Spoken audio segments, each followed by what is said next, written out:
any oil brand okay naman sa ating engine.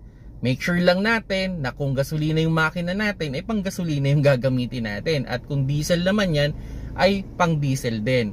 Then ang pinakasusundin natin dito is kung ano yung recommended na viscosity sa ating engine, at makikita nyo yan sa owner's manual. Meron naman yan dyan kung ano yung angkop na viscosity sa inyong engine. At yun, siguraduhin lang natin na papalitan natin yung oil na yon based dun sa recommended ng manufacturer, kung ilang months lang ba yon o ilang kilometro na mag-i-stay sa loob ng ating makina.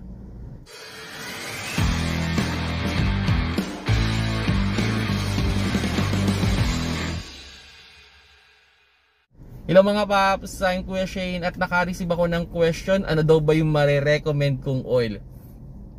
Para sa akin, lahat naman ng brand, almost lahat sila ay okay. I don't see any issue as long na hindi fake yung mabibili ninyong oil. Okay? So kung gusto niyo bumili sa gasoline station, bumili kayo sa mga auto shop, bumili kayo sa kasa, walang problema dun mga paps, no? Basta hindi peke yung mabibili ninyong oil. At yun, pinaka-importante talaga dito is yung viscosity. Okay? So yan yung makikita nyong numbers dun sa ano, may numbers and may isang letter, no? Yan yung pinaka-importante talaga, at makikita nyo yan sa owner's manual kung anong viscosity yung angkop sa inyong engine. Okay? Kasi pag masyadong malapot, masyadong malabnaw, pwede magka-problema yung ating makina. So dapat dun tayo sa gitna nun. Okay? Kung ano yung pinakamagandang oil para sa loob ng inyong makina. So viscosity yung pinaka-importante. At yun nga, ang pinaka-importante dito ay palitan natin siya based dun sa recommended nung manufacturer nung oil na yon. So normally ito yung normal setup dyan. Pag mineral yung binili mo, every 5,000 kilometers yan or 3 to 4 months kailangan mo na siyang palitan. Okay?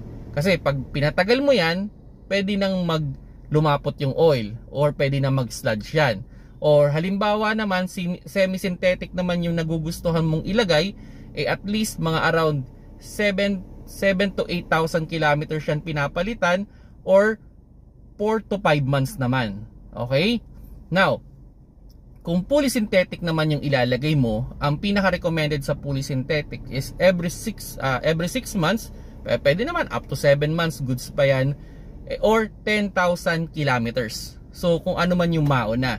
So yun mga paps, no, kung sakali man, kung bibili kayo ng oil, siguraduhin niyo na hindi fake yung mabibili nyong oil. Siguraduhin niyo lang na pasok do sa recommended na viscosity yung oil na binili niyo, at palitan nyo siya based dun sa interval na recommended sa oil na yon. So for sure naman na magiging maganda yung kondisyon ng inyong makina.